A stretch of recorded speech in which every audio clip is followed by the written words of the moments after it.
coverage today. And I don't want to sound like I'm bragging, and I don't want you for a second to think that my energy is flagging, but we've got a game coming up here today between Arcane Dragons and Shanghai Wagons. Man of Class, how's it going? It's hopefully a lot better now. Yeah, I've had a long break to calm down from the solo cast, so I'm Yeah, and all good just again, just a hydrated and second, everything.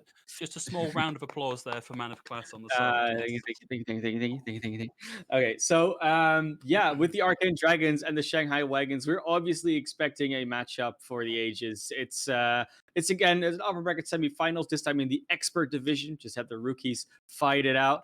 And yeah, these teams have been doing pretty well throughout the season. Otherwise, they wouldn't have been here, of course. And Exactly. they're gonna hope to continue that one on. And the Wagons, we know quite a bit about them. We had one of our co-casters, Moxie, give us a little bit of a heads up on what we can expect. And Torbjorn was a word that was Euro used quite a few times, which I'm not opposed against at No. all. We'll likely see a lot of Ryan Sigma, Orisa Sigma. With Torbjorn, then a lot of flexibility still from Melon, maybe going over to the Mei, the Echo, Genji, whenever needed. Eagle on the Ash, maybe on the McCree against the Dive, Noya and Cake, heading up the support line. And Noya, she's actually known to play a fairly mean Zenyatta, from what I know. So if they don't get dope upon, could be some filthy discords. Always a risk if you're going to be playing the Zen. Although, the meta we've got at the minute doesn't always support the dive. So maybe this is a situation where Noya can run the Zen and not be in too big a worry for her own life. I think it's probably worth noting that this should, in theory, be quite a close game. If you look at the scoreline for Mm-hmm. the Swiss bracket for these guys, I think it's 27 and 27 apiece. And one of the few losses that came the way of Arcane Dragons in their run was actually the hands of Arkia. God, these team names, huh? One of the few Yeah. losses given to Arcane Dragons was dealt by Shanghai Wagons, and they took that 3-1 exactly a month to go today. So this could Yeah. be the chance for vengeance for Arcane Dragons. Yeah. It feels like a proper anime redemption arc or just an anime story in general. We have the names that are just completely fitting with each other, and then we have the comps that are also coming out in a very fun thing. And so far, everything we know about the Shanghai Wagons, it kind of feels like they're supposed to be the ones that are adapting to the other team. So can Arcane Dragons set that tempo, set the composition up, and make Shanghai actually change that, make the Wagons adapt to them rather than the other way around? Well, looking at our maps for today, we're going to be starting off here on Nepal for our control maps. And I feel like Nepal is one of these map sets, maybe more than any other, where there are specific comps for specific points in each of the map's Oh subsets. yeah, So yeah. yeah, starting Starting off here on on Village. Village, exactly. It's big territory, isn't it? Where you just set up a wall on the point, stand there with a few shields, and hope that you survive for long enough, and just CC and spam the enemy team out. But you can also go for the other approach where you go outside them, trying to boop them out of the point, spam inwards on the point, break the barriers, break the immortality fields. And these teams so far look, in spawn at least, to take a fairly very different approach, but they both look to be coming out with that Symmetra to get some spawn advantage. Maybe they'll stick on it. May Symmetra can be very hard to push into. Yeah, particularly if you can secure being first to the point. And looking at what we've got for Arcane Dragons, they've got the Lucio as well. They should be there handily ahead of Shanghai Wagons. And this is going to be potentially very difficult to dislodge. Obviously working into the slow and the slow from the Mei and the slow from the turrets. Healing is there, so that shouldn't be an issue. And they already spam back turret down. No more Torbjorn for Melon. No, but doing a very good job here of just playing right out of the line of sight of Shanghai Wagons, who are now stuck on the outside. There's the defensive wall. They want this first cap, and they've got it. No kills just yet. Melon being very cavalier with these turrets, though, just out and immediately down again. So far, they're holding a very good job, right? Like, they're just spamming out. They do exactly what they need to be doing with this Mei comp.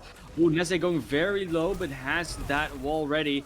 And they're going to try to actually contest on this. They're trying to go out and go on the aggressive, Finally. but they get snapped. Man, those are the first 2 kills of this entire fight, and they are going the way of Shanghai Wagons. We will see a quick quarter of the point capped here for the Arcane Dragons, so not for no reason at all did they get early control of this. It's just going to be taking care of Nise, and that is it done and flipped, but not a bad amount captured here. No, of course, and we do know the Arcane Dragons a little bit. You know, Abel's Neze, Lectix, Gas, Chiss, and then Mio. They have been showing up in the upper echelon of EU Overwatch for quite a while already. So we do know a little bit about how good they actually are. And with these newer players, less familiar names, at least to me as a caster, it's a very fun matchup. Seeing the new against the more established guard. Now, coming into this next fight, you will Here's the be TP. seeing Melon charge up to the nice TP indeed. Molten Oh, Core could be huge though. it could be, but they've got the Maywall up. They will have the flip here, and they've got the Coalescence to provide that added bit of pressure and support for the rest of the team. Nobody down just yet, but a big hole. There's the Flux of the Molten Core and the High Noon! Good grief, Shanghai Wagons emptied everything into this fight. Normally we say the Flux and the Sky and the High Noon together are the Sky Noon, but this time we got a Torbjorn ult in there as well, so I don't really know if we can get a an extra word in there to describe that one. But beautiful ult combo, might be a bit of an overinvestment. Now you come into the next fight only having the Supercharger and the Rally, which can be very powerful ultimates. But on the other side, they'll come in with that Sound Barrier, the Symmetra Wall, the May Wall, and Blizzard, and the Shatter. Under the TP, I love this for Melon. The turret is now behind the Arcane Dragons on the way in, but they don't really care. They're still in that point and barreling forward onto it. Now the Blizzard out from Neze on top of the wall that came out from Abels, and they're starting to get picks. Down goes Mompy. Joey falls here as well. 62% and climbing now for Arcane Dragons as they have flipped the point. And I like how Arcane Dragons just half the time don't even care what's behind them. They just keep on pushing forward and hoping they win the fight that way because their sustain is good. Their supports are doing their job. They're kiting. Every now and then they throw like 1 or 2 resources behind them to make sure that backline is still secure. So the turret didn't do anything. Cake shooting from behind them didn't do anything. And the Arcane Dragons just win that linear frontline battle. Oh, I love this use of the teleporter from Apples as well. They were holding the high ground. Immediately back to point to recontest. Wall comes up from Nise, stops the contest coming through, and we are now deep into last fight territory. Lectix looking for somewhere to stick the shatter, but 2 shields to go through. Not able to find a space for it just yet. Oh, nice fire strike into the waiting May of Nise, but can't find the follow-up. Shatter goes into the wall, and it's going to be Mio opening things up now with the Coalescence. That's a 1-for-1 trade. Pin will come through and take Neuer down. Taken off the point, and Arcane Dragons get that first tick on the ball. Nice CC as well to keep them out. That complete point control, that area control from the Arcane Dragons has really been messing up what the Shanghai Wagons want to do. They're not letting them in that point. They're not letting them take the position that they want to. And that's going to be a very different story when you look into Sanctum. Until you've capped that point, you cannot really fight in any small corridor area. Maybe on the point with that 2 double room underneath, but mostly it's going to be a fairly open affair. So going over to this dive from Arcane Dragons seems like a very, very logical choice in that sense. Don't try to fight them in this tiny point area. Try to find them everywhere at the same time.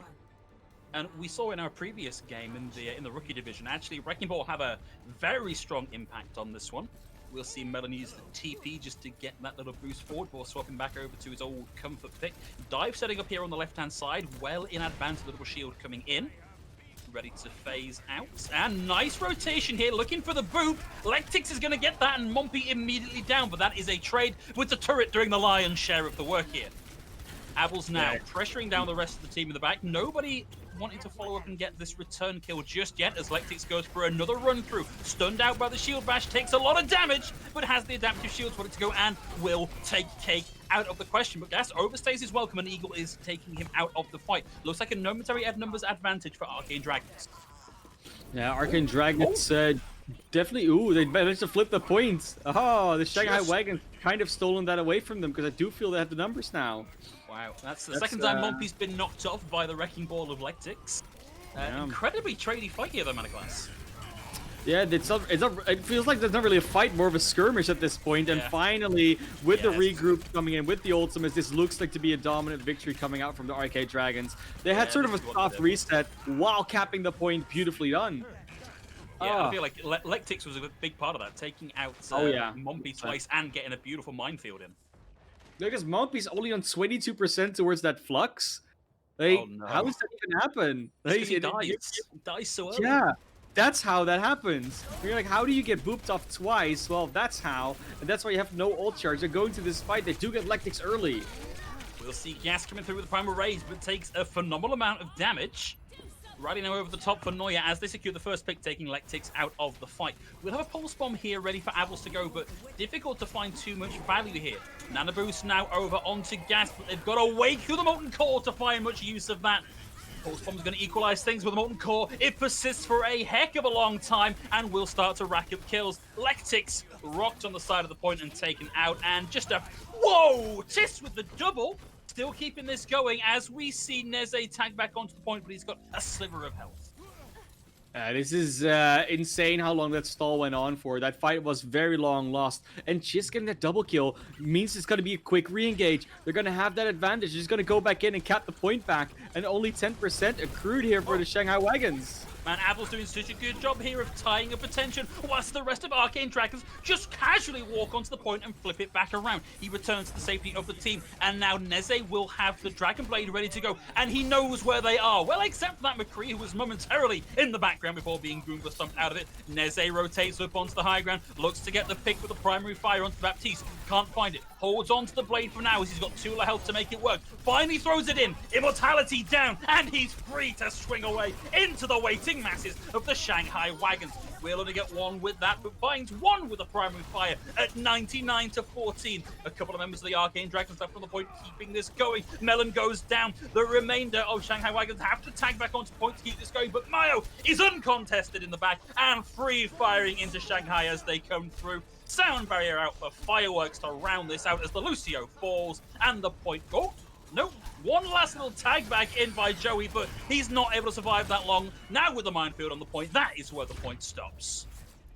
Very nicely done from the Arcane Dragons. The first point was a bit more contested, but the second one, they were never out of control. Even when they were out of control of that control point, they still basically flipped it back straight away because of a beautiful boop of Chiss. That's going to probably be the play of the game, that double. You see it coming out straight away. And you can see the awareness as well. They see those heroes there. They know that they're going to be backing out a little bit. He just goes in on the tanks, gets both of them. And that's such a large sustain gone. If you're Shanghai Wagons looking at that going, okay, look, we got 2 kills, and then the Wrecking Ball threw himself off the side, and you get an almost equalized set of kills sent your way just by a casual Lucio boop, like a 6-second cooldown, pretty much secured them the win on that one. It's kind of crazy. I mean, why do you have to be so angry about that? You know, like you can just go back into it, go to the next map, and just reset the mentals. And I think that's exactly what the Shanghai Wagons will do because we know they've got what it takes. They were playing against the dive there. I think they didn't. They tried to answer the dive what they normally do. No Eagle going over to McCree, Melon still being on the Torbjorn, and then with the Brigitte Baptiste. But it didn't really seem like they were as a team denying one part of the dive. They tried to deny everything at once, and that will never really work because as many anti-dive resources as you have, as much stain as you have, you cannot win the fight if you're not trying to fight. If you're trying to fight it all at once, because that's exactly what dive wants you to do.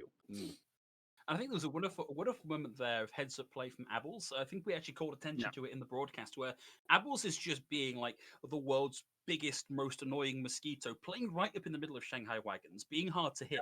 And whilst they're all invested in trying to kill this 150 HP target, the rest of Arcane Dragons just go, I guess we just go to point and we recap. And that's kind of what cost Shanghai Wagons. They just poured all their attention into trying to deal with Abels when they should have actually been trying to deal with the dive in a couple of different places. Yeah, now we're going to go to Rialto next. And Rialto is a map where you can still play dive. We've seen in the last series, you can just run forward, keep that momentum up. But we are likely going to see a situation where after the first point is capped, the defensive team will hold on the high ground with this double barrier, and the dive will not be able to get close. So they'll have to swap off after the first point, and then it's going to get interesting. But with no swaps coming out, Arcane Dragon's still in the defense. It's really going to be up to the Shanghai Wagons to try and set a tempo, to try and set a goal, to make Arcane Dragons work for it. And they're going to try and do something like that with I don't even know yet what they're going to try it out with, but we're going to know what they have to try to do it against. So Neze is going to be on the Hanzo here. We see this come out a lot of time on Rialto because of the spam potential together with the Ash and the Sigma. You have that high ground, and with Mio adding onto it with the Zenyatta orbs, it can just be a lot of devastating damage that comes down on you. So I like it. I don't know why they're really running back and forth like this on the map. It's just a bit of a fun thing to see. But maybe they saw a boat or something like, oh, it's a boat. Look, guys, it's a boat. Wait, what? Yeah, Yeah, this I mean, one look, back. they've played this map. You'd like to think they're used to boats by now, but regardless, they are set up and ready to go. And we've got the meta comp, this Genji poke coming out from Shanghai Wagons. It's the meta for a reason. Let's see if they can make this work.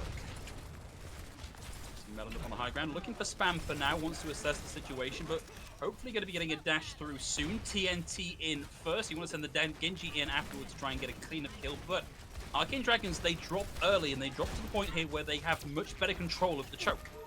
No kills for anybody just yet. We're really not going to see this fight really kick off until this payload hits this first corner. It's a really good defender's advantage here. It should be, but so far they just keep backing off. I think they're now finally at a moment where they're going to try and fight back, though, Phil. Melon's doing quite a lot of work here, but sat with that Discord orb on him the entire time. It's going to be an awkward situation to be in, but that's going to be the first pick of this exchange, and it's on to the defense. Neze is down. Cake has to commit the Immortality field to keep themselves in this snap for a bit longer, and it's maybe not doing that much for Melon, but Eagle's able to find one. Nayo goes down. And that's kind of it, all done and dusted here. The defense destroyed, dethroned, and removed. Yeah, they were finally able to get that first pick there, and then they're able to get the flanks as well. Mumpy goes around the side, Eagle's able to get on the high ground with that Ash, and they just do so much damage together. That off-angle damage is just devastating. There will be another defense. I think they should be able to make it here, and they do choose to do so. Amplification Matrix through first and immediately takes Chiss off the point before he can get his into the fight. We'll see Apples coming through with a bob and get an equalizer pick. Eagle's Bob not able to find too much here, but Eagle themselves on a flank here looking to stop the recontest. Did find Apples and Melon with a dash reset. One more with the blade, gets the finisher onto Gas, pushes forward, and that's the cap there on point A. Yeah. Beautiful cap. Now, obviously, they had a good momentum going. The ultimates were in their favor. As soon as that amplification matrix comes out and Chiss falls, you're kind of gonna expect them to lose that fight. Mio tries to counter that with the Transcendence, but eventually the fight goes long enough that sustain just doesn't help them, and we will now see them cruise into second with not an ultimate advantage anymore. Now there will be the tank ultimates and the amplification matrix on the other side, and this high ground battle is going to be where it's at. It's a big TNT there for Eagle, already climbing hugely towards this next ball. Nice pressure there onto the window from Melon as well. Just tags back in, throws the shurikens, and gets back out. However, Joey and Eagle put themselves into the line of fire and get heavily punished for it, and that will be a reset here for Shanghai Wagons. Shanghai Wagons have to back off there. Of course, we were expecting them to not be doing great in that fight, but the fact that they are not able to drag out any ultimates from the Arcane Dragons here, that is quite problematic. Because you're fine losing a fight if you're down on ultimates, but at least you have to drag them out. Oh, that was actually a really great hole. It dragged Mumpy down dragged Gist down onto the lower ground. Haven't been able to follow through, and in fact, just dragged him right into the line of fire to find Melon. Another great hold here, and now that they're set up on this high ground man of class, this is going to be much, much harder for Shanghai Wagons to cover. Yeah, Shanghai Wagons, they really want to obviously come in here and try to use their ultimates. But if the enemy team is holding so far away and only initiating when they want to, and meanwhile they're just poking at you, how are you going to use those ultimates? What are you going to use them for? And Eagle is not even able to get close to use their bob. They just get poked down there. Apples is playing such a great off angle here. Like, they're all looking up onto the high ground in the theater itself, but Apples ain't there. And so they're not shielding against him. He can just free fire into the back. We'll get the pick again. Melon offline. They need to stop letting this happen. They've got to realize where he is. It's not even that, right? With the supercharge, you get that damage boost, so you will get the headshot one shot on anything that's 200 HP. And that's the real problem they're running into. Now that that's gone, it will still have to be double shot. Of course, with the dynamite and some other damage, it will still be relatively one-shot territory. But they are at least maybe bleeding some resources out. Not too many, though. Well, you know, look at the resources that they've got. We have the supercharger coming out from Joey, but Arcane Dragons are able to just back their way away from this damage by playing in the theater. The one thing it has done here is it's allowed Shanghai Wagons to cover themselves across the bridge. And so they're now no longer quite in such a line of fire. Maya's the first to go down, who did have the Transcendence online. Means they're not going to be able to survive through the Molten Core if that's what comes online. Shanghai Wagons now starting to get that momentum back behind them. The wind in their sails, as it were. Speaking of wind, moving just like it, cutting even sharper. That's Melon coming in with the Dragon Blade. can't find the pick, but does the body damage there for the rest of the team to follow through. Finally, they're able to cross the bridge, and like you said, that supercharger was basically just there to get them across, because that made the Arcane Dragons back up. And now that they'll have a few more ultimates in the bank on the defense, they want to defense, but it's close. Oh, the boot so close! 0.09 meters with a Molten Core now there. 1-for-1. Abels and Neuer both down now. But the Molten Core has such good coverage that Arcane Dragons have complete control of the cart for now. But the long-range damage from Eagle is starting to make the difference here. Even through the Molten Core, they've managed to blast their way through and get the kills to round that point out. Abels is trying to stall this out on the Tracer and has got them below the minute mark, but rocked out of existence. Yeah, now we're going to go to the third checkpoint. Of course, they finally have been able to drag out all the ultimates from the defense. The Arcane Dragons have nothing left in the tank. The closest will be the tanks on about 60%, but they'll cycle into the ultimates of their own. They'll have the supercharger in flux pretty soon. They already have a Bob online, and the blade is creeping closer every shuriken that Melon hits. So there will be an advantage here. How do they cycle through them? We start things off here, but the Bob immediately taken off table from the focus fire with the Discord orb. So that one-man advantage no longer there. Mompy will get rocked out of that gravitic flux. That's one he's going to want back. We're going to see the Super Blade coming out. The Dragon Blade, the Supercharger, the dash in, the slash, but it fails to find anything. It buys a lot of space, and he's able to dash his way out of the gravitic flux. The flux will come through, but the kills are just there in too many numbers for the Shanghai Wagons, and that is it. The point complete with 1 minute 25 in the clock. Yeah, that was really a situation of there was just too many resources online. Yeah, sure, the Bub didn't get much, but they were able to bait out the Immortality Field. They still had a Flux Supercharger and a Dragon Blade, and it just gets cleaned up as a result. So we will see them now swap sides. Minute 25 is still manageable. Even if you get it in over a little bit of time left, you'll still be relatively close to that. So it's all going to be up to the offense of the Arcane Dragons. How well have they practiced this? How well are they prepared for this?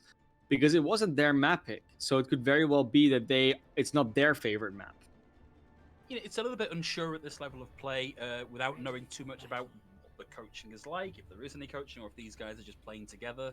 Like, how much advantage are you taking of having played these guys before and having other footage to look through from their recent games? Like, if they have the chance to do the research and figure out, for example, whether or not picking Rialto is a good map for you or for your opponent, it's a little bit hard to say what the strategy is like coming into this, but you've got to assume they feel good about this map to have picked it in the first place. Yeah, you would assume so, but now the defense with the Shanghai Wagons, they're going to be able to set up their Torbjorn, they're going to be able to set up their Ashen Eagle that has been hitting so many shots in this game. And with Noyasuk's not expecting any dive to come out, they could have gone the Zenyatta, but they are preferring the Brigitte so far. On the attack, though, Symmetra may. Are they going to try and teleport up to the high ground? That would be a very good strat. There we go. Wall comes out first. The teleporter hasn't come through just yet. Interested to see where this is going to go. We're going to see them rotate through the building here, just leaving gas to push the car. Oh, wow. Are they going all the way around behind them, like on that archway? Looks like it. Abels is looking for an angle, but they know that they're up here, and the timer is done. They know that there is a Symmetra in the works. TP comes through, but we'll get stunned in the middle of that. But now it is a full-on brawl. It's going to be Lectix that goes down first, but Abels is still alive and starting to do the damage. They're ramped up to high energy, and there are only 2 left in the fight on the point itself. But this has not worked out. This TP strategy, I don't think, is paying dividends for them.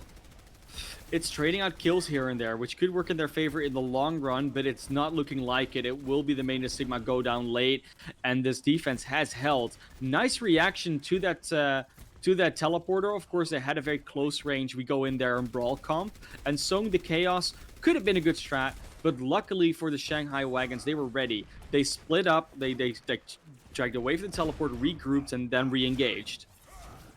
Still running this, though. Abel's been doing enough to get the wall there, which can be the difference maker in a brawl, because it allows you to duck and dive around it, but didn't really get a huge amount done. There's the TP again, but it goes right into the face of the Bob, runs Mayo down, and then just the follow-up damage is intense from the rest of the Shanghai Wagons, and we are now probably thinking about abandoning this comp, really. I don't think they will, because I think they still have. They feel like, okay, but when we get our ultimates, like the Blizzard and the wall, then we'll be able to do something because we'll have a double wall. We can CC him in place. But I think their problem is that once they get to the teleporter, they need like that split second to adjust to their new surroundings. And the wall play isn't really clean. It comes out from Neze, and everything else is kind of it's too chaotic. And when they're expecting it on the defense, that is just not what you want. They are gonna go through the high ground this time around, take that archway approach. But the cart's not anywhere close there. They're losing control of the objective. There's the TP again, but they knew what was happening. It was so telegraphed. Melon throws in the molten core and Riley really stymies this offense. We see 1 kill, 2 kills coming through now. The tanks from Arcane Dragons are starting to find value. The Blizzard comes through, but look where the cart got to. They'll win this fight, but there is almost guaranteed to be another fight here as Melon gets the double. It doesn't matter if the full team isn't there. The recon test can happen and happen well. Yeah, but look, it got a hammer kill, so that counts for 2. So I think they're already like, we're going to be 1 man up because we got the double kill just now. No, the teleporter finally worked out because they managed to get the defense into the corridor where the wall actually gets value instead of in the open. What a wall! It doesn't really do much though. It just stalls the little fight slow, a bit. maybe. Oh, that's an even better flux than that wall was. Sound barrier out in the nick of time to save Arcane Dragons. They've got ults to play with now as the flux and the shadow both come through. But 2 picks already here for the Shanghai Wagons. And Gas takes a huge amount of damage. Melon surges forward and knocks him out of it. And that's going to be another reset here for the Arcane Dragons. And I love that they went for that interesting strat. But if it only works out in the 3rd fight, then you got to ask yourself if you should have just swapped to something more meta sooner. Because with 26 seconds left, no ultimates, a completely new composition, I think that Shanghai Wagons are going to be completely ready for this dive approach.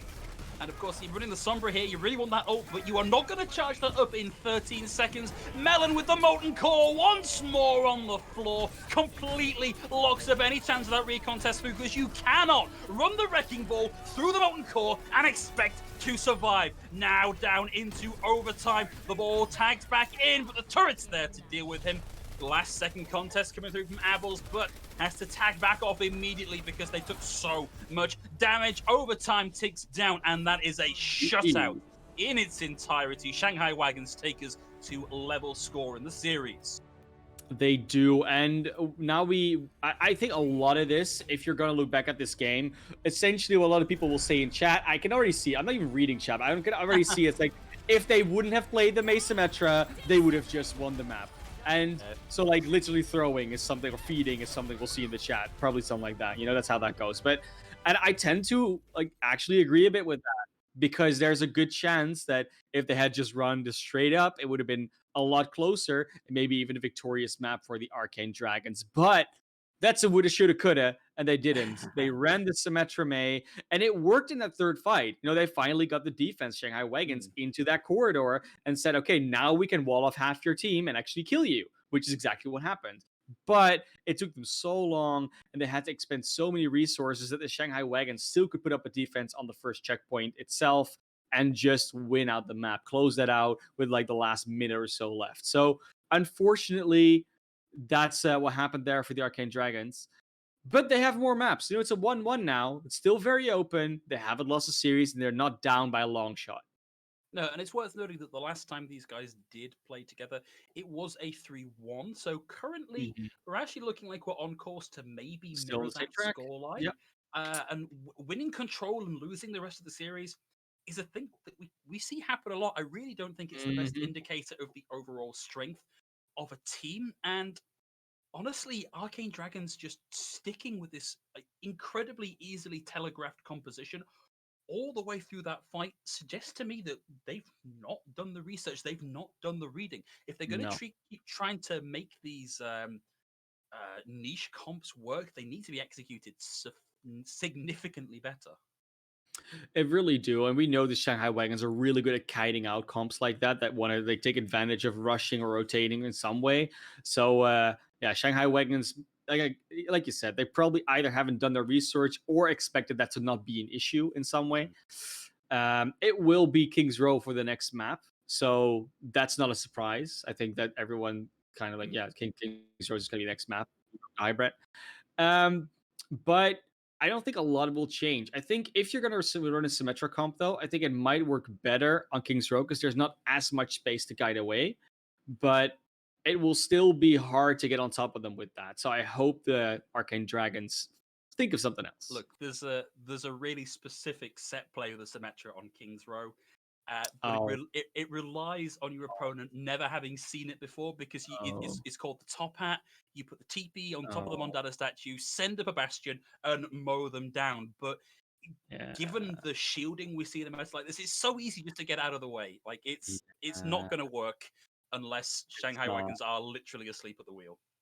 Yeah, I mean the other TP strat you could potentially do is TP it straight up to the high ground on Mm. the right side for attacker perspective, in order to then get on top of potentially like a Sigma Ash that are holding on the high ground, and they get your entire team to jump upon them instead of trying to split your offense.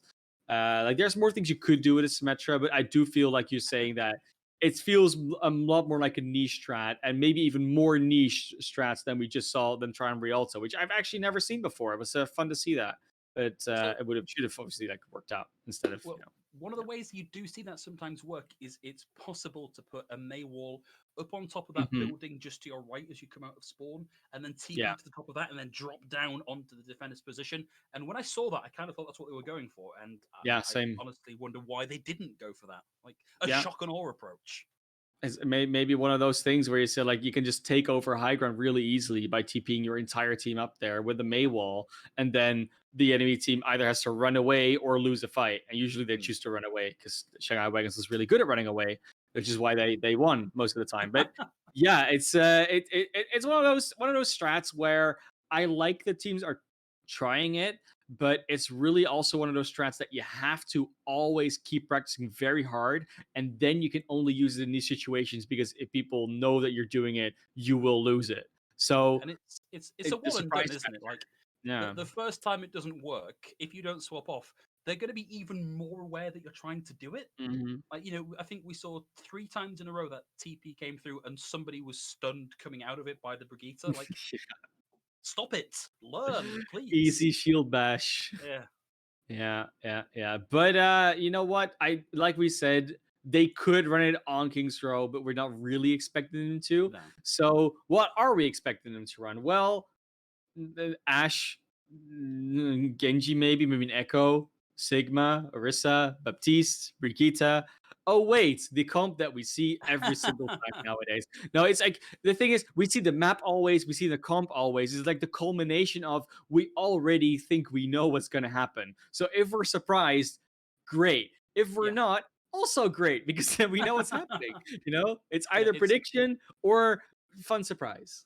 it's the dichotomy of being a caster. You either get to be smug that you got it right, or you get to be smug that you knew better than the team because it didn't work. Like those are the Yeah. way this folds Is out. usually how that goes, doesn't it? Yeah.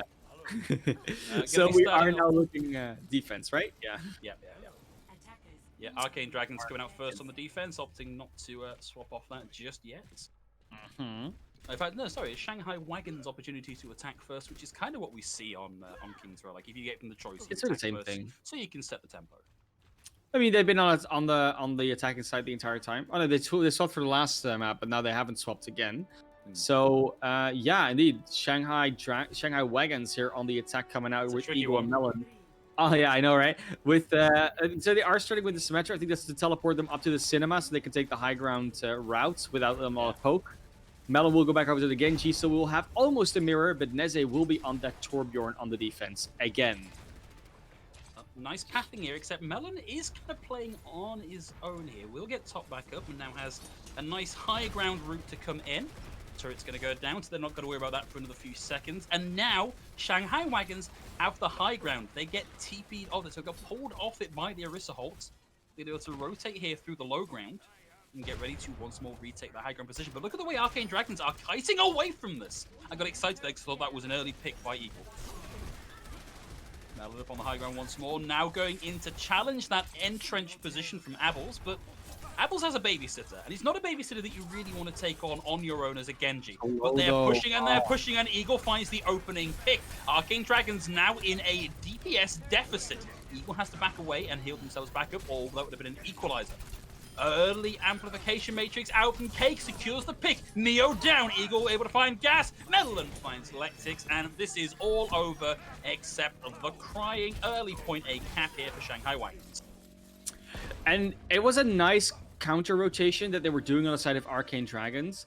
But the main problem they were having is that Abels and Gas were on the high ground, but they didn't have a healer with them, and they couldn't really easily be healed up there. So Abels got very low, and then had to jump down to get some healing, and just died midair because Eagle was ready with the shot.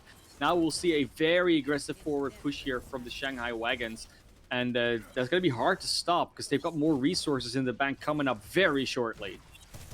Couple of key ultimates almost online for the Shanghai Wagons. Arcane Dragons that little bit further away, having lost that previous fight. A lot of pressure now coming in. It's going to force Mompy back a little ways. And it's going to be Neze with the first pick here. Melon almost had that Dragon Blade online. Shanghai Wagons, they're still in this fight. They're going to trust to having this Supercharger to be the equalizer in this fight. Flux will come through and complete, but a beautifully timed Immortality Field out from Neo stops that connecting in any meaningful way. The answering Immortality Field out now as well. No longer the combo there of the Supercharger with the Dragon Blade. This next one's going to have to do something all on its lonesome. Eagle starts things off with the Bob, but the Molten Core out from Neze is probably going to be enough to stop this fight in its tracks. Drag out both DPS ultimates there. Now they'll still have a Blade and a Amplification Matrix, but look at the tank ultimates on the defense. The Shanghai Wagons really wanted to push through there and get that card closer to B, because now they'll come in with only really 2 ultimates, maybe a rally soon, and they'll have to fight against, well, the tank ultimates and the support ultimates on the other side. So they'll just get spammed and rocked all day long. But they don't know. Shanghai Wagons, they're going for a bamboozle. They've come in on the right-hand side. They cut off a lot of that incoming damage, and they set up the Immortality, the Amplification Matrix, and find the pick. Mompy is able to get the pick onto Neze here. And now there's a huge amount of space available here for the Shanghai Wagons, who still have Melon's Dragon Blade ready to go. Amplification Matrix stacked with the Supercharger means every single one of these bullets out from Arcane Dragons is a fight decider. 3 kills for Mayo, and not much distance gained on the cards. No, the distance gained on the card stays minimal, and it really does seem like they at least...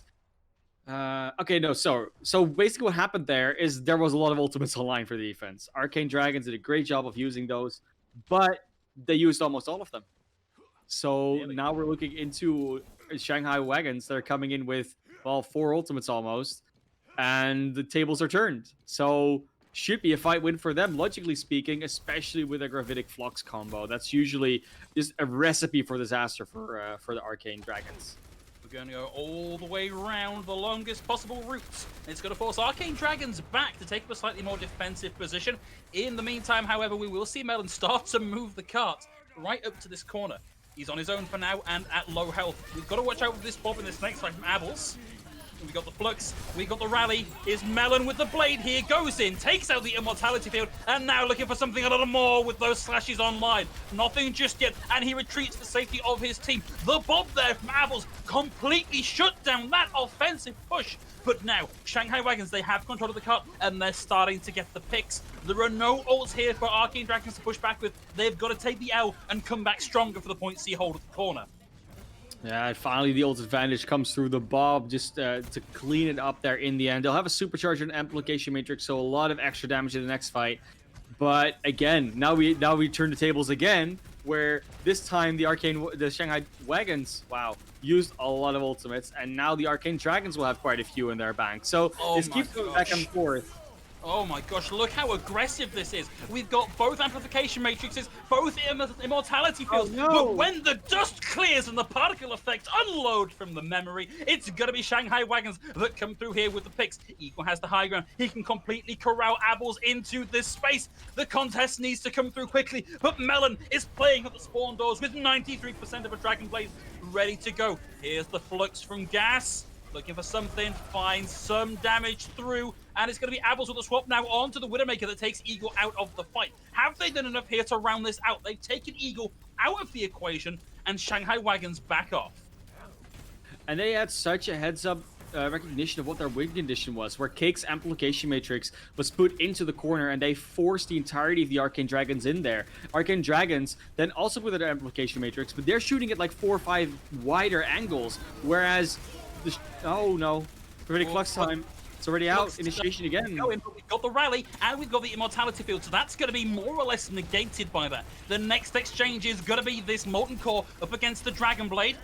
Turret away in the back, distracts the attention, and Melon comes in with the blade. The Molten Core forces him away from the team. The damage is there to stop him completely. And with the TNT over the top, that is Melon out of the fight. It's a 1-for-1 exchange with a heavy defender respawn advantage. But now the rally out from Neuer might be enough to turn the tables here. The push comes in, the aggression stops, the recon test coming through, and we finish with 1 minute and 23 seconds in the bank for the Shanghai Wagons.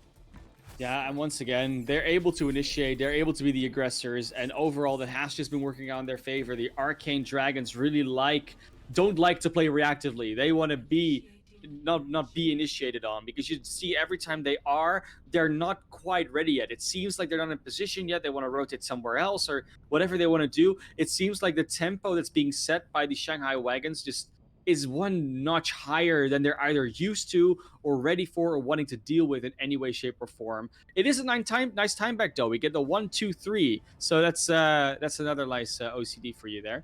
But we will go into the other round now. We're swapping sides, and the defense coming out with the Echo instead of the Genji. Interesting. I don't know how I feel about this. Like the Genji just gets so much value at the minute.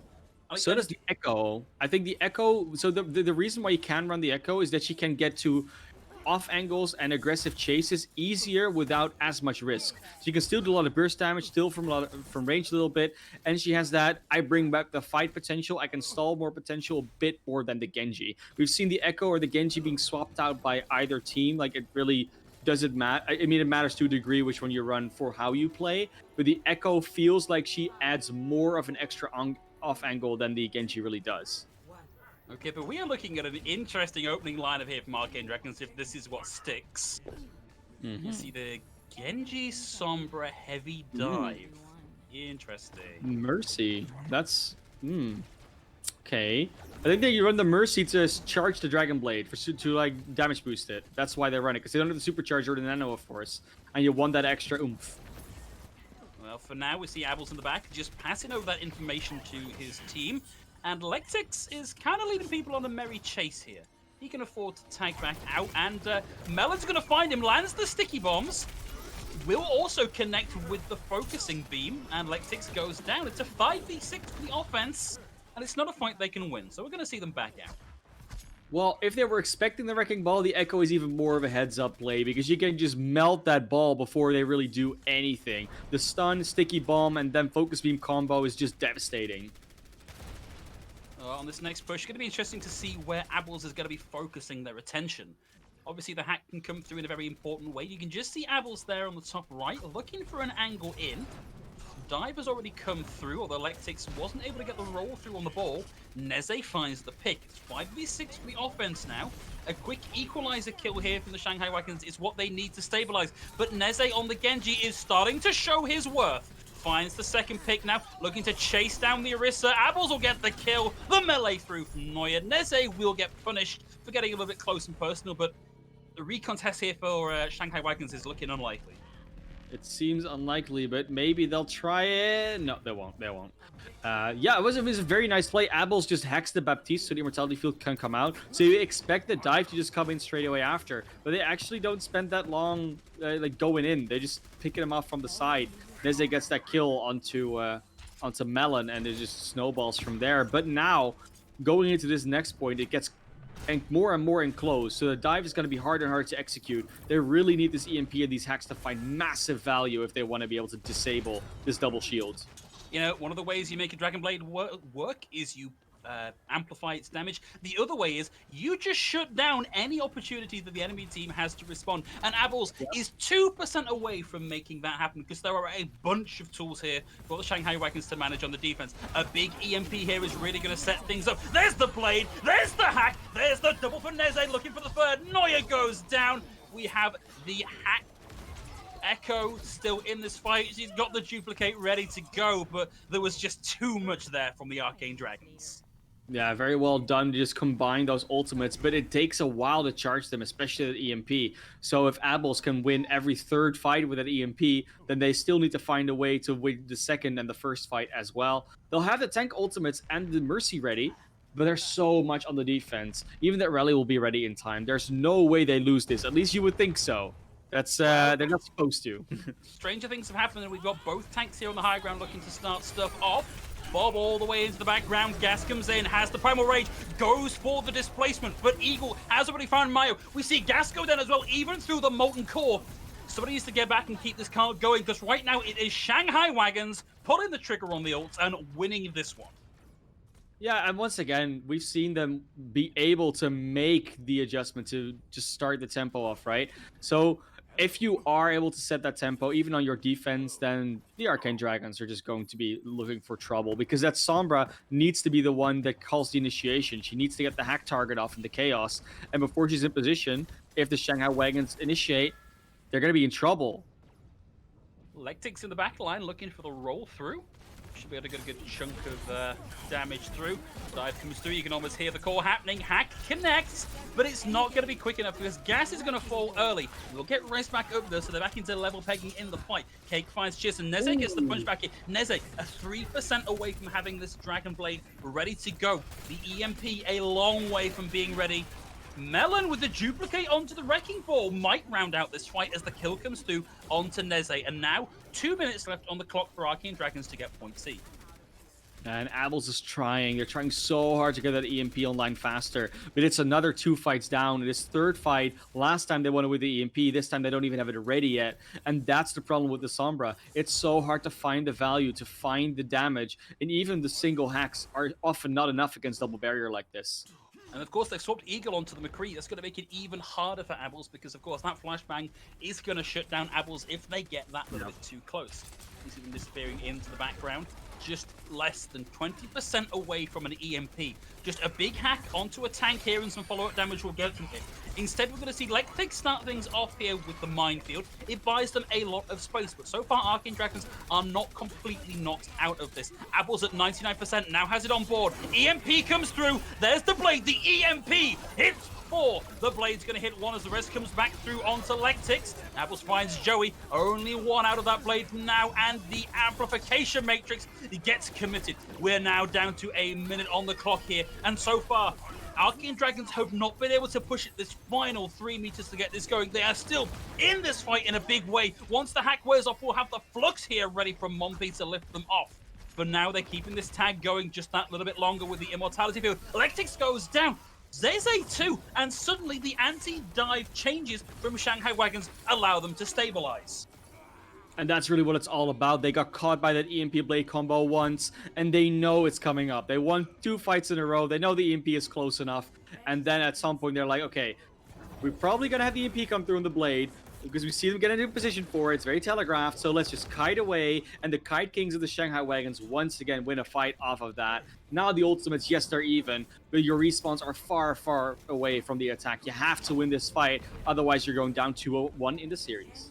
That's right, and Mompi staring down the barrel here have been able to pull off the Sig 9, lifting them off the cart at that final contest and stopping it coming through. Because we are now into overtime. The Flux comes through, but the sound barrier from Chiss will keep them alive through this. It's not going to be enough for Gas, though.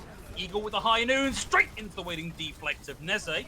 Lectic's able to take down the Supercharger, and chaos reigns in the fight between the Arcane Dragons and the Shanghai Wagons. It's starting to round out now for the Shanghai Wagons as Mayo takes Melon out of the fight. Here's the blade, the EMP, both generated in that last fight to take Noya out of the fight. Apple's able to get next, and against all odds in the final minutes of the fight, the hack, the blade, they come through, and we get a shot at point C here for the Arcane Dragons. They really finally make it. They charge the EMP in a very good pace. They need to keep that pace up, though. Abels needs to already be farming into like 20-30% of the next one if they want to repeat this this success. And with these support ultimates ready on the side of the Shanghai Wagons, it's going to be so tough to do because they're going to be peeling and kiting and shooting for each other.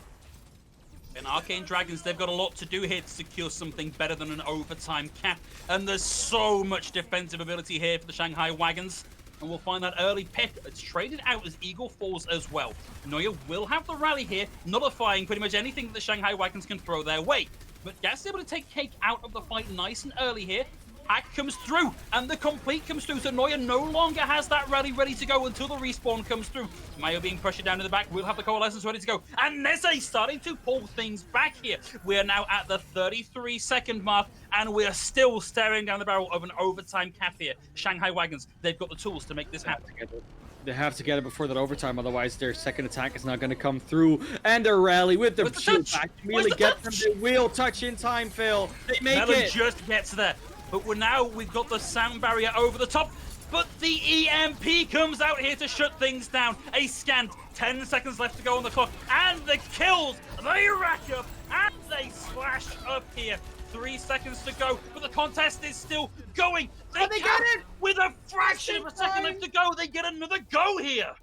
That was like 0.1 of a second. That was insanely close. And the Shanghai Wagons are going to be like, no, they don't know. Come on. Seriously, Jeff, come on. But yeah, they make it. They get that minute on the clock.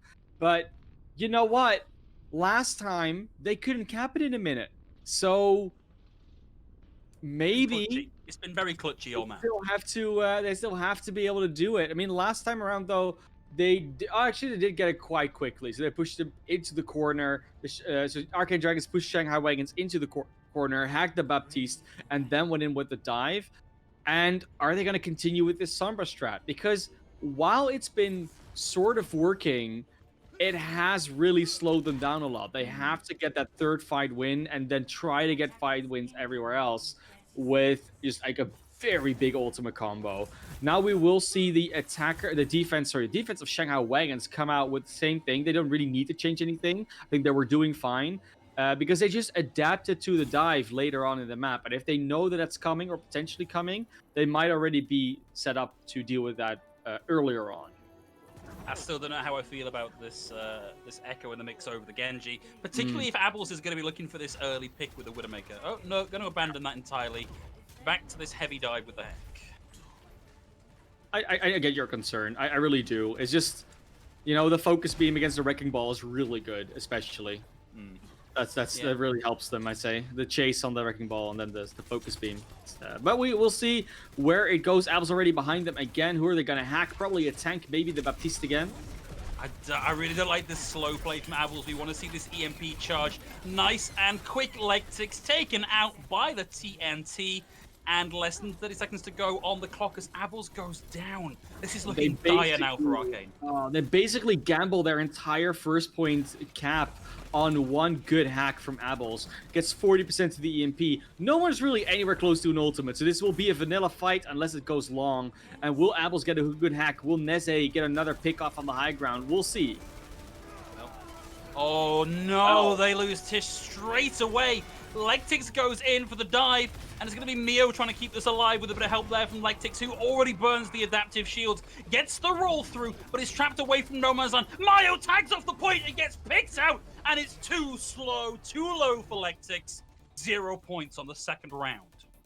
Shanghai Wagons say, you know what, you might have capped with 0.1 second left, but we'll just make sure you get no percent, so it's basically like you didn't have an attack. So, and to be fair, they actually get an extra minute because they kept with 0.1 seconds, so it's almost like a strat to barely lift the cap before overtime.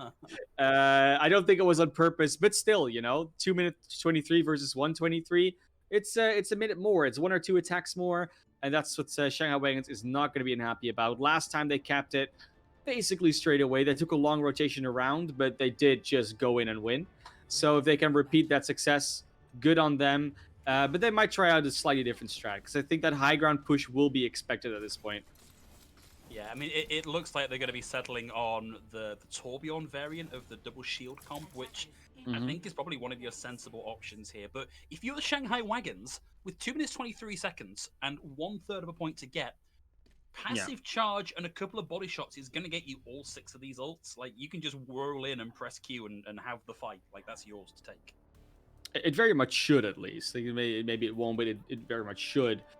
Now, we will see, like we said, maybe not the Symmetra strap. It does look like they're going to do it again. It looks like they're going to go around on the same side, go through the high ground, then go underneath in the clock tower. and just make sure they don't get spammed down their approach too much. It's a nice halt, but they can just walk up the stairs. And the teleporter is just for a few extra seconds. It's not really to get them up there, because they will be able to get up there anyways. Oh, really nice kinetic grass there. Generates a ton of overshield for Monty on the rotation.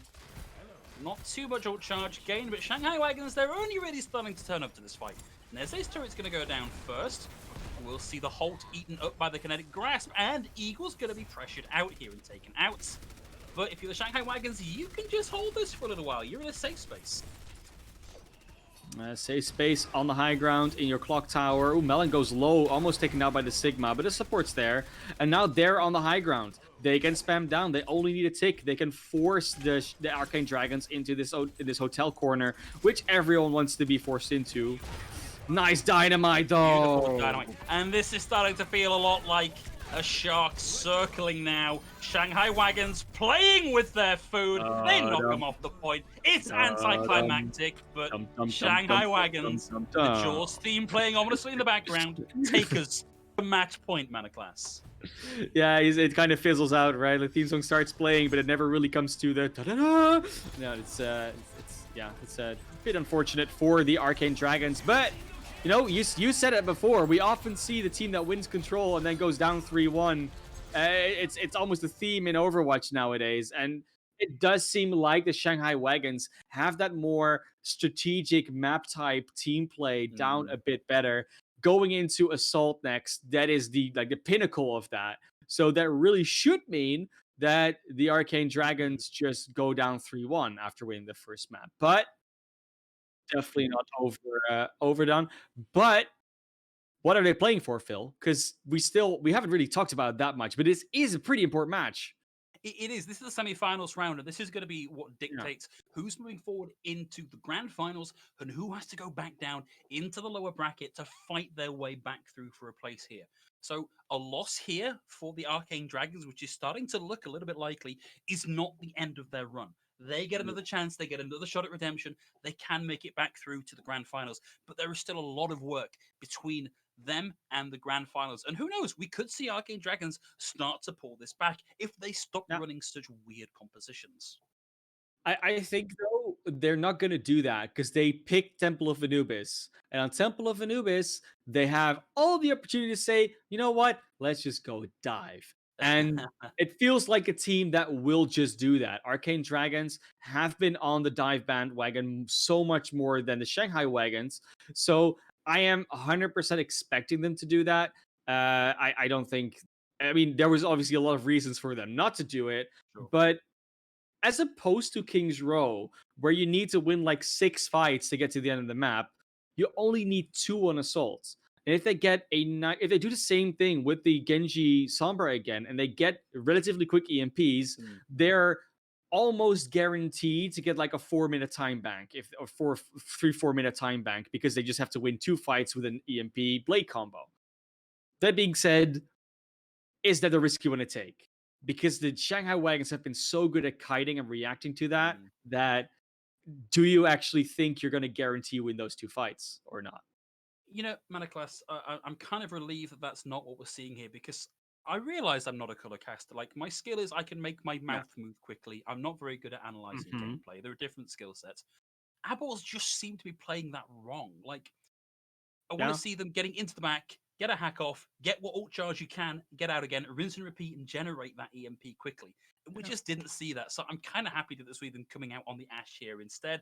I think this is going to pay much more greater dividends for them. True. I mean, it's still a defense, right? If they're going to run dive with the Sombra, it will likely be on offense. This is just to stall it as much as time and stop them. And they're going to run the Neze Torbjorn again, which we were expecting the Melon Torbjorn, but it's been Neze Torbjorn all night. It's really been strange in that way. But it will be just almost a mirror. The real difference, again, being Neze versus Melon on that Torbjorn Genji. I'm sure Mox is going to be very disappointed there hasn't been that much Melon Torb to speak of. They will successfully make this rotation without taking too much damage. It's going to be down to see how the Arcane Dragons handle this aggression as it comes in. Need to watch where they path in this one.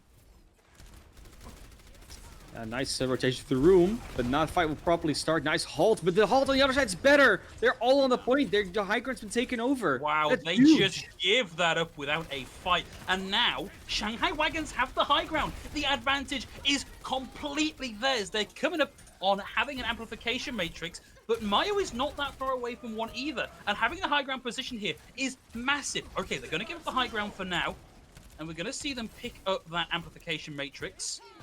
Use it early on in the fight, but this is great from the Arcane Dragons. They kite their way around from the incoming damage. Oh, that's big. Oh, that's even bigger. 2 down already. This is looking like one fight and done as Melon rotates through, around, away from the amplification matrix. No blade necessary. Dash resets for days. And Melon and Co. from the Shanghai Wagons take that in an easy one fight and done. No wacky comp from the Shanghai Wagons. They just play the default nowadays, and they will just get that beautiful halt. That's what starts everything off. They get the halt off the high ground. They have every positional advantage. Corner them in that place on the point, and then just dismantle that defense. Now they'll come into B. They'll have some ultimates ready. The real thing they have to be worried about is the Flux and potentially the Molten Core, because they can really slow down and stop an approach like this. Oh, well, that's absolutely beautiful. That is a free team fight win right there, taking Eagle off. And now they can kind of press in a little bit, which is exactly what they're doing. Beautiful Halt Accretion combo secures the pick onto Cake, and now the lights are starting to come on for the Arcane Dragons. They're going to come out of this with 5 ults ready to play. Yeah, only Mio lagging behind an amplification matrix, so that will be Cake's advantage. But both teams so far up in the ult chart, they're just gonna have, well, Christmas. That's what it's gonna be. A lot of lights. And yeah, it's a shame they were not in Paris because that's a city of lights. But yeah, Anubis, good substitute, I think. You know, a lot of sun in the air. I kind of feel like there's a massive defender's advantage here in the form of Neze having the Molten Core. Like, that will just completely shut down the blade for Melon. There's almost nothing he can do through that. Here's where we start things off, though. Bob into the middle of the point there from Eagle. One pick out of that. Oh, but the Bob from Apples kind of lands low there and doesn't find too much. Melon's doing a great job here of playing above the Molten Core. Apples is able to find one as Neuer goes down, but with 1 down a piece here, it's a heavy defender's advantage. Here's the Flux out from Gas. Will catch Electics and send them back down again. Mayo finds the pick, and even though they threw everything they had at this fight, the Shanghai Wagons get forced off the points. And we see it happen quite often where Cake will sort of offensively throw out the Immortality Field to help with the push, which can work, but you do need to make sure you finish off the other team there. If the Arcane Dragons get to survive and get to recontest you with like something like a Riddick Flux, that will get way too much value. So didn't quite work out that time. They usually use it to support Melon with their blade.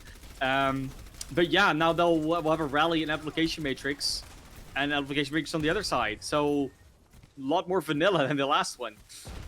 Like, if you're Shanghai Wagons, you can almost just win this with the rally, because Melon's most of the way to a blade. Like, pop in on the back of all that armor. You're going to be very hard to dislodge here. Mayo's amplification matrix here needs to find a lot of value. Will be a tomb approach.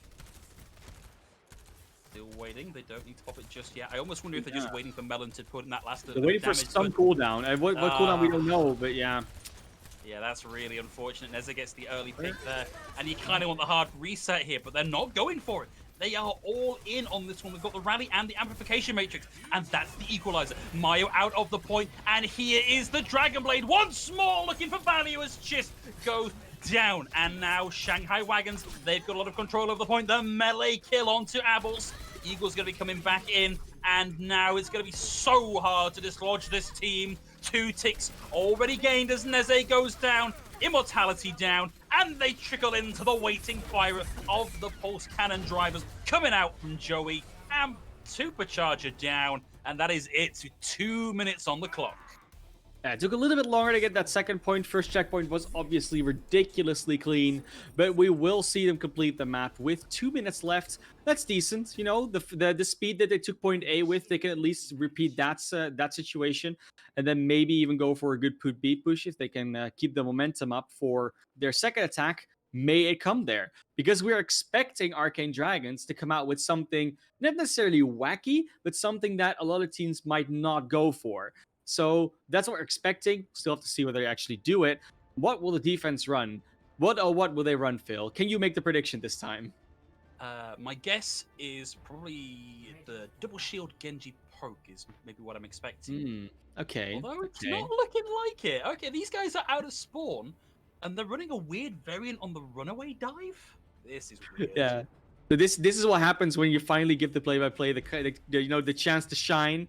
They just completely get it wrong. I would have gone this wrong as well. This is not Phil's fault. This is completely unexpected. And I like it though. Like they're gonna again on the defense set their tempo. I think they're expecting this dive to come in, and therefore saying, you know what? If you want to dive, let's dive. Let's do it. Let's do the matchup, and we'll have high ground control. So, what are you really gonna get out of it? And I'm willing to see Melon on this Doomfist just pop off. Man, I'm looking. Oh, okay. Maybe we get the early scout here, but I'm looking very nervously at the Doomfist and the Tracer going. Those are two extremely hackable targets who basically die when you hack them. I like that Neze is just there. It's like, guys, I see like 2 or 3 of them, and they're running these here. What's going on? What do we do? So they're actually taking quite a while in spawn to like figure out, well, how do we attack this? So I think that the point of this is we don't want to get dove, so we're all mobile, and then the Reaper, if you dive on the Reaper, you're just going to get shredded. That's the idea, but will it work in execution? Oh, just run the double shield. Like, it stands up so well to this. Nice hack, and that's going to be what rounds things off. And this is entirely the Shanghai Wagons with the misplay. They should not have been running this, because they have given this over in even quicker time than we saw the Arcane Dragons take it in. This has been such a weird round, Classy. It really has. Both teams running something that we're like, why? Because you didn't have to. But we will see maybe some swaps coming up from the Shanghai Wagons. I would hope so. But it looks like they're going to stick on it. It's almost like they don't want to win this map, Phil. It's almost like they know they're keeping me from my dinner and they're enjoying it. Yeah, right? I think we're both here with the rumbling stomachs. Like, come on. Just win. Oh, Abel's onto point, but immediately has to rate form out again. It's so heavily telegraphed as a form of transport on that one. And he did not expect the Doomfist, but that's almost damage match for damage there. And Maya on a tear here. Jeez, Arcane Dragons, they might do this on the back of a serious misplay from the Shanghai Wagons. Mayo now has the Coalescence ready to go, and as the minefield covers the point and stops the recon test coming through, this is where the Arcane Dragons can gain the point presence. EMP ready to go, is going to hit 2, hits Melon, who gets immediately deleted here. The recon test is starting to come through here from the Shanghai Wagons, but they're going to be coming into a Death Blossom. The rally is not going to be enough to survive through that. No rally though. He'll be able to get away. Pulse Bomb will take Lectix out. Stun is there from the Shield Bash. And the recon test is coming through now from the Arcane Dragons. Melon, with the Meteor Strike, finds Neze. And against all odds, the Shanghai Wagons find a way to fight it back. Oh, they really had to go into the depth of creative problem solving there. Going in with the nanoed rallying Brigitte. Like, that is probably the most unkillable hero in that game at that point. You saw it as well. They're like, we're not even going to try to kill this because we just won't be able to. So let's try and kill everything else. And then when the rally and the nano were done, we're going to come back to it. But by that time, Eagle got back in with the Pulse Bomb. They got Lectix out of the Wrecking Ball for him. And Noya Sux was just smacking away on that Reaper as well. So now they've swapped over comps. And the defense still hasn't. The Shanghai Wagons are going to keep on this. But they're fighting against a Rodok Orisa, Phil. It's in the game. It's back. Look, this is it gives me a little bit of enjoyment because, you know, the Orisa, the Hog, and the Torbjorn here is kind of Clockwork Vendetta-y, but I still think they're going to make this struggle to make this work. Shanghai Wagons, though, still on this, again, really wonky comp. I don't know how anybody is expecting any of this to work. 1-for-1 trade. Lectix able to fight that back now. Melon caught out, halted back in, flashed, and dealt with summarily. Mombi closing in on having a grab here. May need this to keep themselves through this fight. Gets the nano boost here. Will have a huge amount of damage. Neze able to find Eagle. Pulse Bomb. Sorry, not Pulse Bomb. The Primal Rage available here. Punches in from Melon. Will find the pick onto Chiss. Still keeping himself in this fight against all odds. Caught away in the backline. Joey swinging away with the Primal Rage here. Takes a lot of damage and now has to deal with the whole hog coming his way. Noyasux can't get rid of that supercharger. And it's looking like we might see a cap here in the next few seconds. A lot of time burned off the clock here for the Shanghai Wagons as they come through, but they're keeping this contest going. And now we've got the Molten Core stopping that recon test coming through, but this is getting closer and closer to an equal time bank here. Only 34 seconds separate Arcane Dragons and the Shanghai Wagons. Yeah, and it just takes so long to get that point eventually, and we keep saying it. We are kind of feeling like the Shanghai Wagons didn't even want to win that anymore, but still they're able to get the time bank down to 2.5 minutes. Like, that is just showing that potentially these teams are just a little bit too far apart, and the Shanghai Wagons are sort of trying to keep it to a level playing field by playing that composition. That's almost what it feels like. Will they go for something different on their defense now? That is, of course, our main concern. Because if they do the same thing, yeah, 2.5 minutes might not be enough to cap the entire map out, but the first point really wasn't that hard to cap for Arcane Dragons. And it does look like they've wisened up. They're going for the double shield with the Genji Ashe. They just wanted to play for longer. Maybe that was just it. I don't know. Like, maybe they're like, guys, we're going to try this. We're going to try this. We get another chance anyways. We have like a free round to play with. Let's do it this way. And it worked to a degree, but it wasn't optimal. So they're going to go back to what they're actually supposed to run. It is their attack, though, so we still don't know if they're on defense going to go back to it. I mean, honestly, if you just want the W here, if you've had your time in the sun playing your strange runaway dive variant, like, I think this means that they're now here for business. And I kind of think they've got a big compositional advantage over Arcane Dragons because this Mercy is not going to be able to put out anywhere near the same value. She shouldn't be able to, at least, but when we get that, when you get a high ground spam, she puts out more value than the Brigitte, at least. Because the Brigitte doesn't really get a healing off, and you just get extra damage that way from the high grounds. So that's why the Mercy can be very impactful. But will it be as impactful as they hope when the high ground advantage is gone? I mean, what you will see is Eagle with 37% of the ultimate. Melon now, in amongst it, looking for dash resets, looking for shurikens, climbing up towards that Dragon Blade. Takes a bit of a shot to the dome and has to back away. This has been much better from Arcane Dragons. They haven't given up the high ground. They've just backed away and given themselves some space. TNT in. Won't find too much just yet. Shanghai Wagons definitely have the advantage in ult charge here. Melon's going to go down early. We're seeing Eagle closing in on the ball. Will be able to get that man advantage. And now Cake has the amplification matrix ready to go. He's going to pop it early. Look for a pick. Can't find it just yet, but they know they've got just under a minute on the clock. They can't afford the full reset just yet. Barry's going to go down. Eagle has the Bob ready to go here.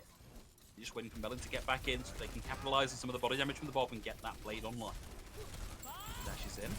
Here's the Bob to start things off right into the back. Catches them in, but with the amplification matrix on the field, Shanghai Wagons are able to deal with that. Melon gets the turret. Can't find anything except the turret and the immortality field before Gas takes them out. And now we've got the flux on the field from Gas. This may have been a huge, huge misplay from the Shanghai Wagons. Yeah, it really might have been. They'll still have another contest with 15 seconds left. It won't be long. Joey and Mompy gonna have to switch over to some mobile tanks to get there quickly. Mompy will stick on the Sigma because they have the flux almost ready. But Joey has to make their way there downtown all the way to point A on that wrecking ball. Will eventually touch. It goes only half health. They actually have some time to get back in. They do manage to get that contest going, but Joey just gets focused into oblivion.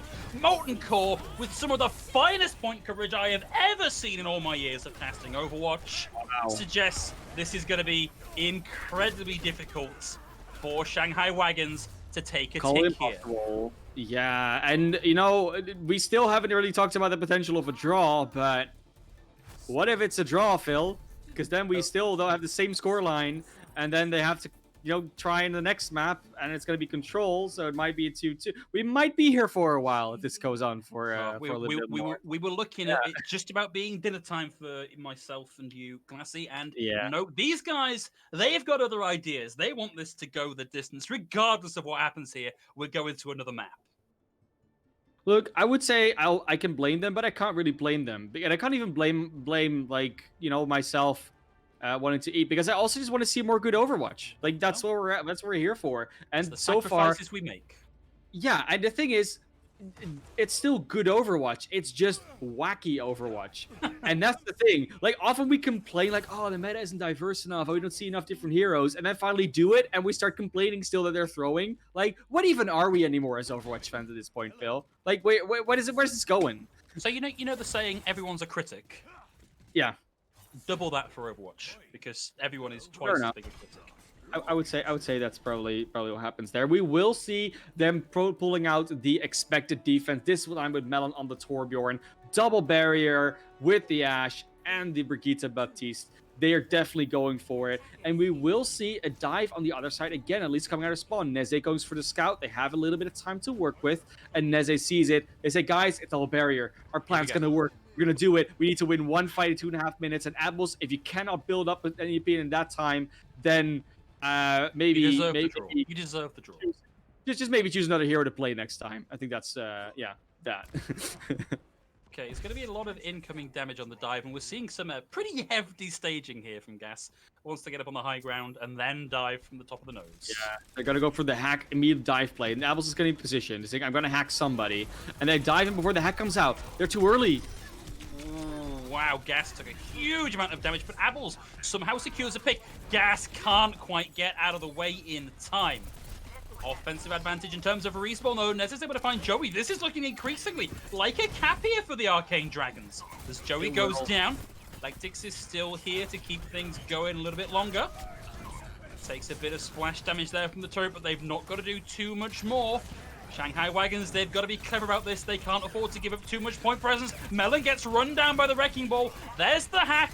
It's starting to come through now in numbers for the Arcane Dragons.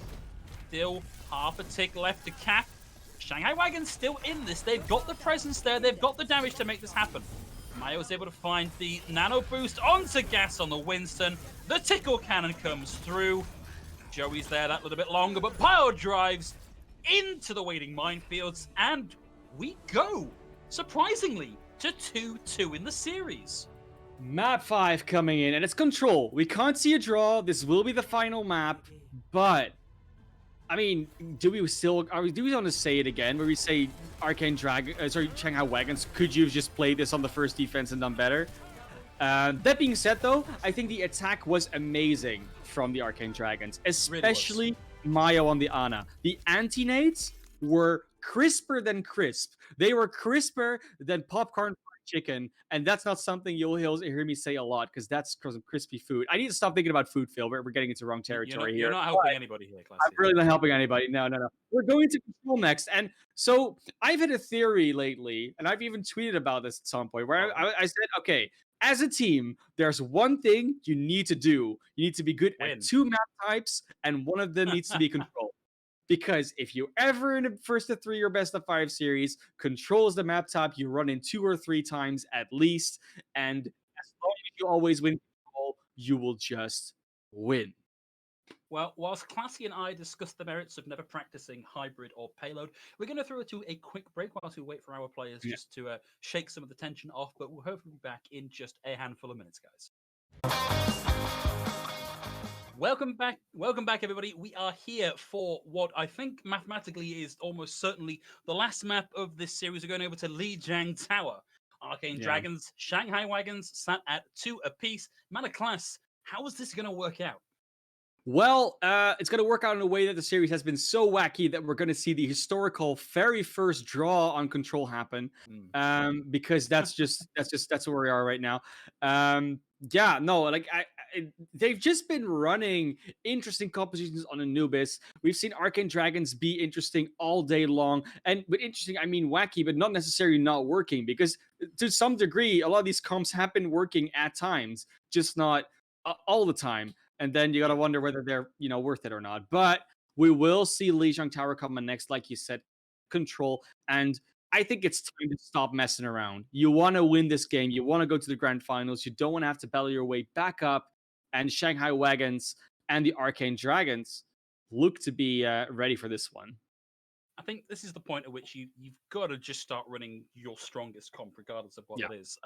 The way that these control maps work out, yes, there are certain key compositions for each one. I think Lijiang Tower, probably the most variable map type Sorry, the most variable map set in terms of what you can actually run viably on each point. Yeah. But I still want to see something sensible out from both of these teams. Let me pull back the curtain a little bit here, guys. Like when a caster says, "Oh, that's an interesting composition," what they mean is, what are they doing? Why are they running this? So Yeah, less when interesting it's say compositions. interesting, yeah, then usually happens to the hands and they go like this. That's what we do. We're like, why are you like this? Why are my headphones almost falling off my ears? Like that's what happens to your head, and that's what you try to not really convey. But going into control center here first, this has been the most stable of the three maps. With that, what it means, it's very set what teams run. There's very little variation because you almost have to run heavy here. You have to go in with potential most of the time a Reinhardt, then maybe a second barrier next to it. The Mei has been very popular. It's all those type of things, right? They're gonna run Symmetra Lucio to get out of spawn quick, but probably will swap back over to something else after. And the Reinhardts are ready. The Meis are ready. What other tanks are they running? Orisa or Sigma? That's basically a choice up to you at that point. But double barrier seems to be the way to go. Seems like a perpetual party in the spawn there for the Shanghai Wagons as they repeatedly managed to land that ball. And no swap off the stim here for either team. It's going to be a nice ball here on the high ground. Early wall comes out from Neze, splits the team, but they're able to maneuver their way around it. And now Arcane Dragons starting to give up space, but they flush out the Immortality field early from Cake. Has to pop that in to keep themselves alive. Still in a good position here on the high ground. Arcane Dragons waiting for some cooldowns to come back, waiting for the point to unlock so they can make a sensible fight. They TP up to the high ground, and they get the drop down. Early shatter out from Joey, but he gets frozen for his trouble. Will survive through that, and the first pick of the game comes through from Joey with a fire strike through the amplification matrix. Eagle finds the second. Apple starting to push back here, but it's too hot and heavy from the Shanghai Dragons, and the Shanghai Wagons and the Arcane Dragons look to be falling down this one. Oh boy, these teammates. Oh, those names are just messing with your head. If it's just one of them, it's okay, right? But it's both of them that are just messing you up. It's so annoying. But yeah, 14% still accrued for the Arcane Dragons. Once again, they're able to somehow sneak away a point cap, even though they're losing a fight. That has been the theme in the control map between these two teams. But ultimate-wise, not really that big of a difference. Both teams will have quite a few online very soon. Quite likely. We've got that wall coming up first from Eagle. Might not be the most impactful ult here. Wall in for wall and Shatter out for Shatter. 3 on the ground, but it doesn't catch Chiss, who throws in the sound barrier, keeps his team alive through that. And now the wall comes out and Eagle is able to duck his way through the wall and get the pick onto Abel. Gus! He threw in the flux, but that was it. There was nobody there to capitalize on it. That's unfortunate. And Joey just able to be supported into 1v3ing the enemy team. Got Lactics incredibly close, meaning that Chiss and Mio had to help out there. Abels had to swap over to the Reaper last fight already, just because if you play defensive Symmetra, you're going to win out against an offensive one. But again, Abels on the ult charge has been a consistent problem for Arcane Dragons. 25% only. Oh, what a wall. Stops the rotation coming through entirely. Blizzard comes through, but it's usually the second Blizzard that comes out. Trump's here, 2 down already, but Abels starts to punch back, finds Melon, finds Joey. Eagle back up to high charge, able to find Neze and Abels, and for a second there it was looking great for the Arcane Dragons. Oh, the mini diva has to run all the way back to spawn to jump off the map. Oh no! We'll get full mech as well. This is exactly what you like to see. And at this point, guys, like, well, I've already got my mech back. I don't even gonna read myself. So, nicely done. 90% last fight territory, and the ults are there for the Shanghai Wagons. Yeah, but Lectix has the opportunity here to throw in a massive shatter, but the answering shield there was so smart from Joey, and neither team got anything with that. Eagle throws in the wall, in danger now from the man in the cowl. Abels chases him down to the Reaper and runs him over. It's down into overtime, and we've got a big old numbers advantage here from the Shanghai Wagons, looking to round things out here. Abels is still alive in this fight and has the Death Blossom ready to go. He TPs into the back, the Fire Strike finds him. Melon freezes up the wrecking ball of Lectix, and this is looking pretty dire now for the first map point on Lee Jack. So convincing from these Shanghai Wagons here. They really needed that confidence after the last map. Although confidence is maybe not the word. They just needed to win and try. Oh. Yeah, there we go. That's the point completion. They still were in an old advantage, even though that last point, that last fight, and at the end of it, they're still in a good position. So that old rotation, the general just composition, and the way they executed everything was completely in their favor. Going into the next points, that might not be the case, but this is probably the best one they could have had. If you want to close out this series straight away, you don't want it to go to the Gardens, because that's where the wacky dive stuff comes in. And they can try here. They can try here on Night Market. They can go for dive with like a Pharah and maybe a sniper or something, which they look to be doing. But it's so much harder to do here. The point is still relatively enclosed, and we've seen how good Eagle is with that Symmetra. So be scared, Arcane Dragons. Be very scared. That's right, this is your final bite at this particular cherry, or it's off to the loser's bracket with you. Shanghai Wagons coming out quick with the XZ special. And we're going to that TP up onto the high ground. Need to be careful because Lectix is there early. He's in a position here to get a knock through at the very least. Will displace the team, but not too big a problem there. Will force out the immortality field that little bit early. And Lectix is still going to be looking for knockoffs here. He's looking for that run through to get the ult charge. He's unlikely to get the environmental kills. Shanghai Wagons are playing too safe for that. That's going to be a nice big trade there. Abel's almost able to secure a massive advantage there for the Arcane Dragons, but Joey finds Maya. And there's a round the back, has a free line in, and has the barrage ready to go. Finds the throughput onto Mompy and takes them down. No point flip just yet, and Neze with the barrage might not even need to use it, as direct rocket after direct rocket swaps this round for the Arcane Dragons. Now we know it's dive, that means Eagle is going to go back over to the McCree, Joey, and Mompy on the Orisa D.Va to counter a little bit more of that Pharah, of course. No, Mompy actually goes to the Sigma. Yeah, I mean, it can also work very well against the Pharah, just throw the shield or a kinetic grasp in her face. And they will have Noya going over to the Lucio with that sound, staying on the Lucio because they have the sound barrier ready. This will be a heavy fight to win though, because you've got 5 ultimates coming up against you close to that Valkyrie's Mayo. Oh, this is really tricky. Immortality field out already, and Lectix able to focus down Eagle. They need this fight to be over as quickly as possible, because right now they're just going to be feeding ult charge over to the Arcane Dragons, who look to be winning this fight handily.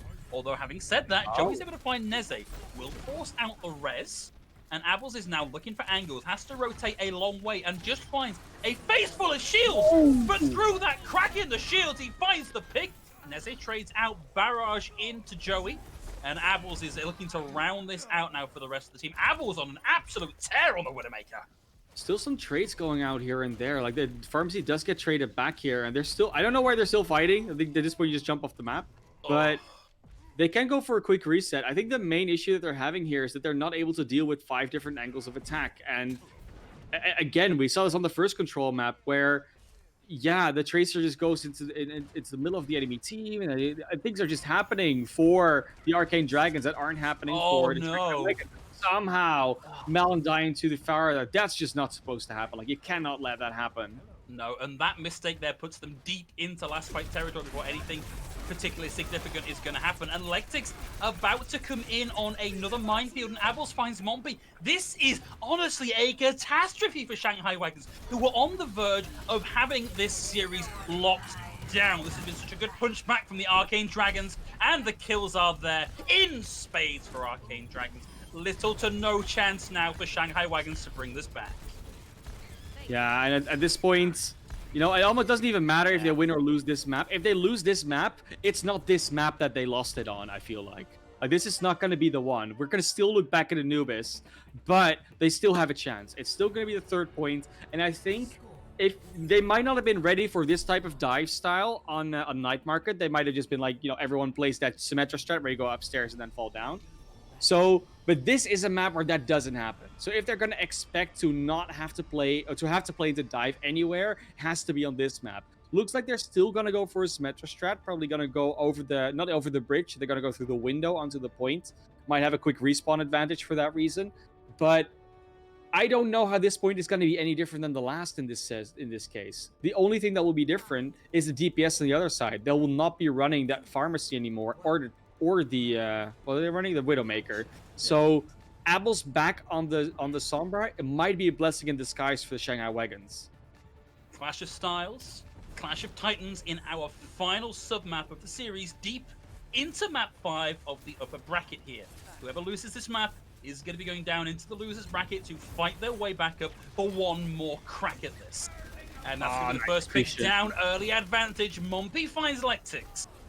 It's a 5v6, and a heavy advantage now for the entrenched defensive side of Shanghai Wagons with this double shield comp.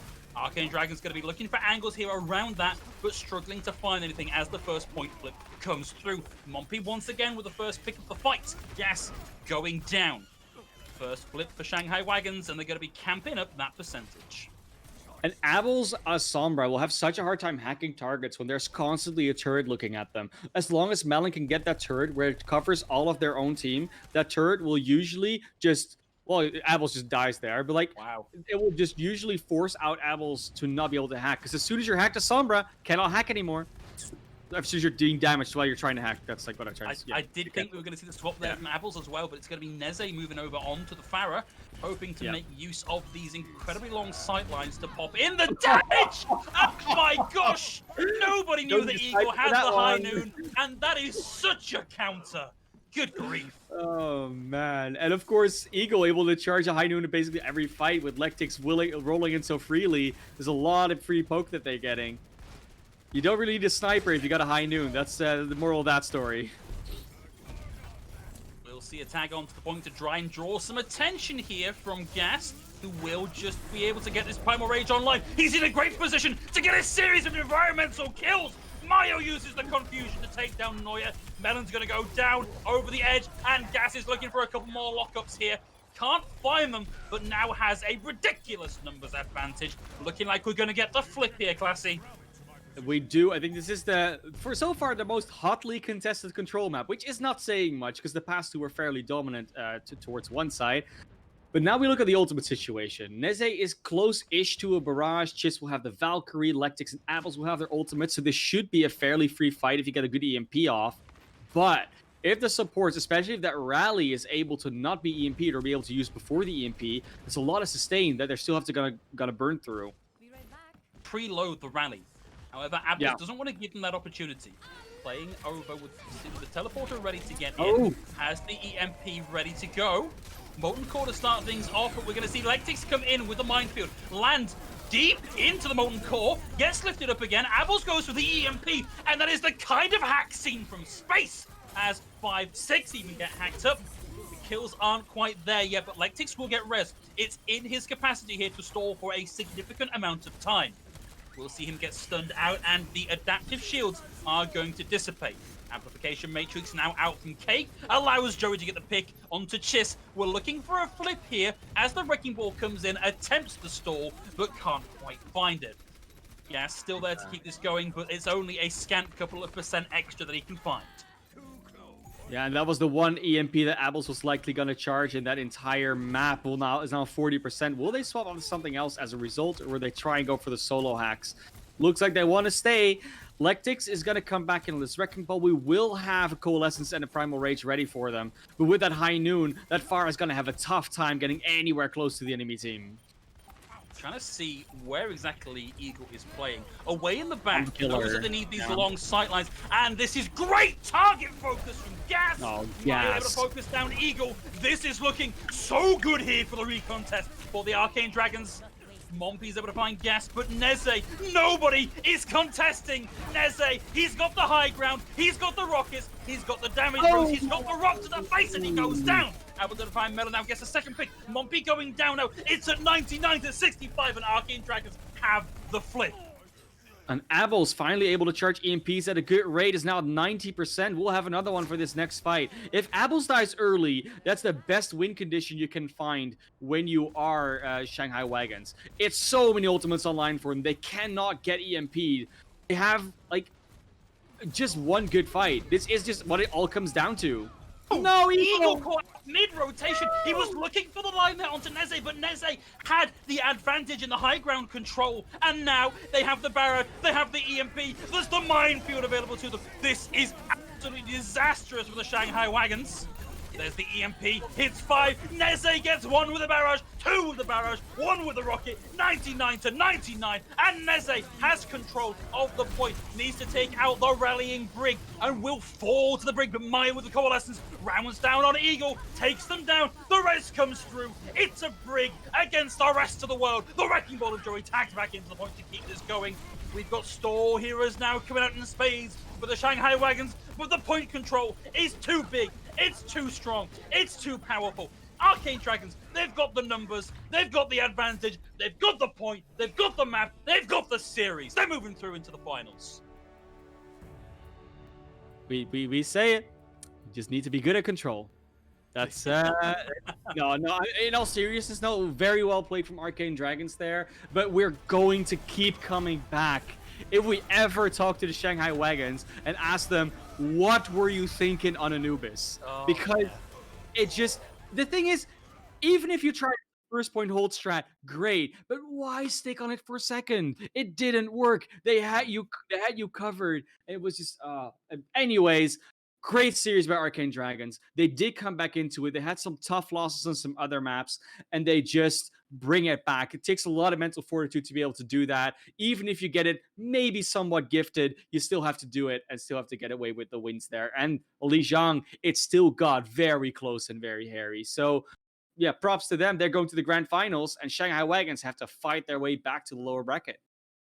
But if there's any team that is set up to do that, it is the Shanghai Wagons. You know, they're coming in level in points with the Arcane Dragons. So anybody else in the lower bracket has got to be fairly scared of either of these teams coming down, because there's a monumental thing to have to overcome. And I kind of hope that we see that redemption arc for the Shanghai Wagons just down and straight back up again, so that we can see maybe a slightly less cocky approach on Anubis or whatever control map we get in the grand finals. Because you're right, it does feel like they threw that away. Like there's no reason to do that. There's no logical explanation for me, at least, where I'll say that that's how they actually, that's why they played it. That's why it makes sense that they played it. I'll probably go back over that VOD like 5 times, trying to come up with any logical explanation as why they did it. Might teach me a thing or two. It might just also be me and you just being completely ignorant. It happens from time to time.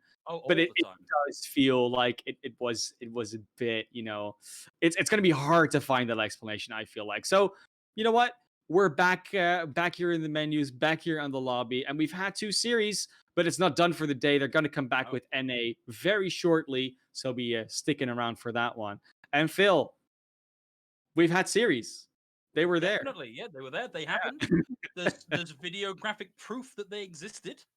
Yes. It doesn't get much more solid than that. But ladies and gentlemen, non-binary personages who happen to be watching, thank you very much for your attention. But it's worth bearing in mind, it might be the end of the EU broadcast, but the NA broadcast is not all that far away. So keep your eyes peeled to social media for the start time of the next set of games. And we hope they're just as entertaining as today's EU games were. And we'll see you the next time we're on for a GitGud EU broadcast.